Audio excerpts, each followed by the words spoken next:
नमस्कार मेरे सनातनी दोस्तों, जय श्री राम।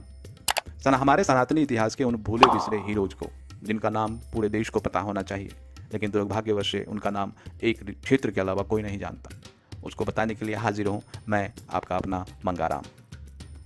आधुनिक भारत के निर्माण में महत्वपूर्ण भूमिका निभाने वाले मैसूर के महाराजा थे कृष्ण राजा वाडियार, जिन्होंने 1902 से लेकर 1940 तक मैसूर पे शासन किया। जब कृष्ण राजा वाडियार मैसूर की राजगद्दी पे आसीन हुए, उस समय बेंगलोर की जनसंख्या मात्र 1,62,000 थी दोस्तों, जबकि हैदराबाद की 4,48,000, मुंबई की 8,13,000, यहाँ तक कि अमृतसर, इलाहाबाद, वाराणसी और आगरा से भी छोटा था बेंगलुरु। कृष्ण राजा वाडियार ने लोगों की भलाई और बेंगलुरु के विकास में अपनी संपूर्ण बौद्धिक क्षमता और संसाधन को झोंक दिया था मेरे दोस्तों, और इसका परिणाम बड़ा ही हतप्रभ करने वाला निकला।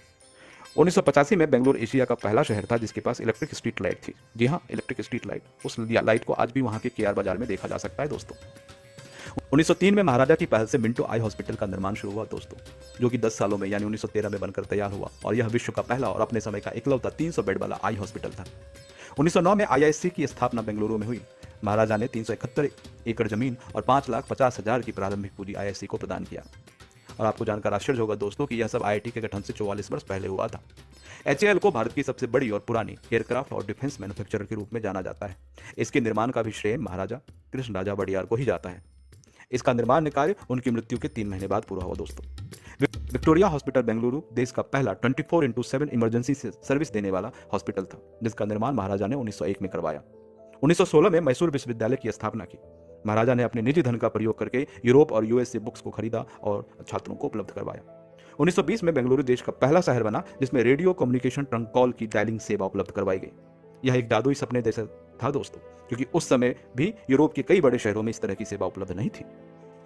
सन 1900 में सिविल इंजीनियरिंग में विलक्षण क्षमता रखने वाले सिविल इंजीनियर एम विश्वेश्वरैया और राजा कृष्ण राजा वाडियार के विजन के रूप में देश का पहला हाइड्रो इलेक्ट्रिक प्रोजेक्ट का निर्माण कावेरी नदी पर करवाया गया। यह एशिया का सबसे पहला हाइड्रो इलेक्ट्रिक स्टेशन था दोस्तों। कर्नाटक के इतिहास में यह प्रोजेक्ट एक टर्निंग पॉइंट सिद्ध हुआ था। इससे कर्नाटक को सरप्लस इलेक्ट्रिसिटी मिली, जो कि कोलार गोल्ड माइन को भेजा गया।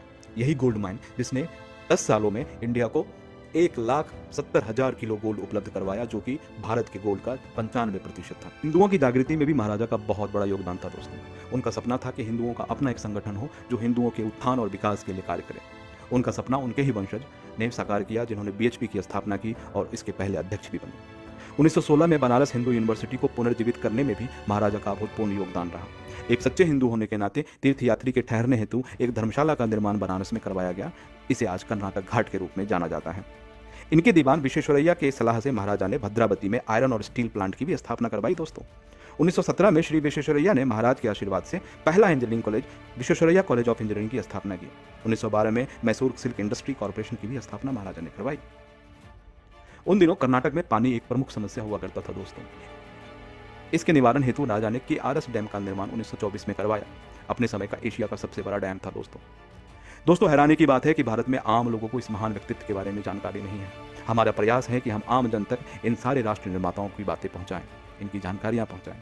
अगर आपका दिल भी हमारी इस जानकारी को सुनकर धड़का हो और हृदय गर्व से उद्वेलित हुआ हो, तो हमारे चैनल को सब्सक्राइब करें, अपने दोस्तों के साथ इस वीडियो को शेयर करें और लाइक करना तो बिल्कुल भी ना भूलें।